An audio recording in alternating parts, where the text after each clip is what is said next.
Britain में 3 बच्चियों की मौत के बाद बवाल और हिंसा थमने का नाम नहीं ले रही और अब ये ब्रिटेन के 18 शहरों तक फैल चुकी है, जिसमें मैनचेस्टर, लिवरपूल, रोदेहराम भी शामिल हैं। दरअसल पिछले दिनों पहले साउथपोर्ट में चाकू से हमले वाली खबर आग की तरह फैल गई। इसके बाद विरोध प्रदर्शनों ने ब्रिटेन के कई शहरों में अराजकता फैला दी। लिवरपूल, मैनचेस्टर, सनडरलैंड और लीड्स समेत कई जगहों पर जमकर हिंसा हुई। ब्रिटेन में प्रदर्शनकारियों और पुलिस के बीच लगातार झड़पें तेज होती जा रही हैं। ब्रिटेन की सड़कों पर मानो जंग सी छिड़ गई हो। हर तरफ हंगामा, अफरा तफरी, सड़कों पर मारपीट और आगजनी। ब्रिटेन में जो हो रहा है वो दुनिया को बता रहा है कि कैसे कट्टरता किसी भी देश के लिए बहुत बड़ा दीमक साबित हो सकती है। सड़कों पर अल्लाहू अकबर के नारे सुने जा रहे हैं, तो वहीं अप्रवासी विरोधी बड़ी संख्या में आमने सामने हैं। ब्रिटेन के कई शहर इस वक्त नस्लीय हिंसा की आग में झुलस रहे हैं और ये आग अब 18 शहरों तक पहुंच चुकी है। तस्वीरें इंग्लैंड में मिडलस्ब्रो की हैं, जहां एक अप्रवासियों के समूह ने एक शख्स को निशाना बनाया। प्रवासी शख्स जमीन पर गिरा है और उसे एक साथ मारा जा रहा है। ऐसा ही एक और वीडियो भी दिखा कि सड़क पर अल्लाहू अकबर के नारे लगाते हुए मारपीट की जा रही है।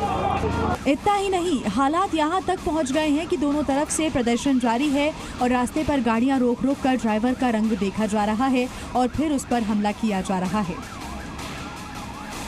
हालात इतने खराब हो चुके हैं कि होटलों में आग लगाई जा रही है। ऐसा ही हुआ रोटेरहैम में, जहां 100 से ज्यादा मास्क पहने प्रदर्शनकारी एक होटल में पहुंचे। पहले तो होटल की खिड़कियां तोड़ी गईं और उसके बाद उसे आग लगाने की कोशिश की गई।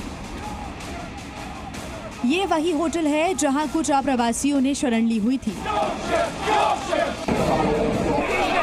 इस अराजकता के बाद पिछले 24 घंटे में 100 से ज्यादा गिरफ्तारियां की गई। पुलिस सड़कों पर प्रदर्शनकारियों को रोकने की कोशिश कर रही है और फेस रिकॉग्निशन तकनीक के जरिए अपराधियों को पकड़ने में लगी हुई है।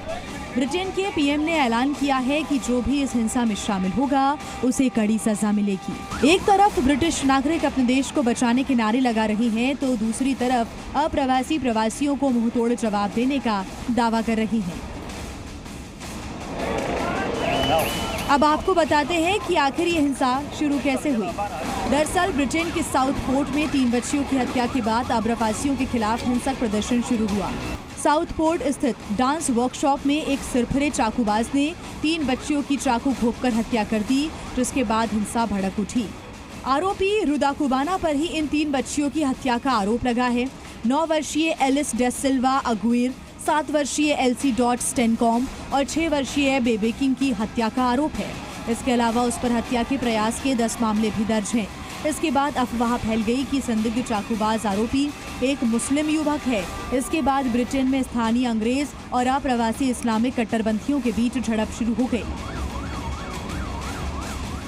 इसके बावजूद अप्रवासी विरोधी और मुस्लिम विरोधी प्रदर्शनकारी रुकने का नाम नहीं ले रहे हैं और लगातार विरोध प्रदर्शन जारी है, जो हिंसक रूप ले चुका है। पुलिस ने देश भर में मस्जिदों को अपनी सुरक्षा बढ़ाने की सलाह दी है और पुलिस ने अतिरिक्त अधिकारियों के साथ अपनी मौजूदगी भी बढ़ा दी है। लेकिन स्थानीय लोगों का गुस्सा शांत होने का नाम नहीं ले रहा है। पुलिस प्रदर्शनकारियों को रोकने की कोशिश कर रही है, तो प्रदर्शनकारियों की भीड़ बेखौफ होकर पुलिस पर ही जूते और सामान फेंक रही है। प्रदर्शनकारियों की एक ही जिद है कि प्रवासी और शरणार्थी मुस्लिमों को देश से बाहर किया जाए और इस मुहिम में बस बहुत हो गया, हमारे बच्चों को बचाओ और नावों को रोको जैसे नारे बुलंद हैं। यानी ब्रिटेन में खाई अब दोनों धर्मों के बीच बहुत बढ़ चुकी है। सड़क से लेकर सोशल मीडिया पर भी ऑनलाइन विरोध प्रदर्शन आयोजित किए जा रहे हैं। तो जवाब में प्रवासी और शरणार्थी मुस्लिम भी सड़कों पर उतर चुके हैं। चेहरे पर मास्क के साथ ब्रिटेन की सड़कों पर अल्लाहू अकबर के नारे बुलंद हैं। तो वहीं मुस्लिम प्रदर्शनकारी हाथों में हथियार लेकर सड़कों पर खुलेआम घूमते नजर आ रहे हैं। ब्रिटेन में फिलहाल लेबर पार्टी सत्ता में है, जिसकी नीतियां शरणार्थियों के लिए उदारवादी हैं। लिहाजा ब्रिटेन में शरणार्थियों की संख्या में और इजाफा हो सकता है और दक्षिणपंथी ब्रिटिश लोगों के साथ तकरार और बढ़ सकती है। Zee News.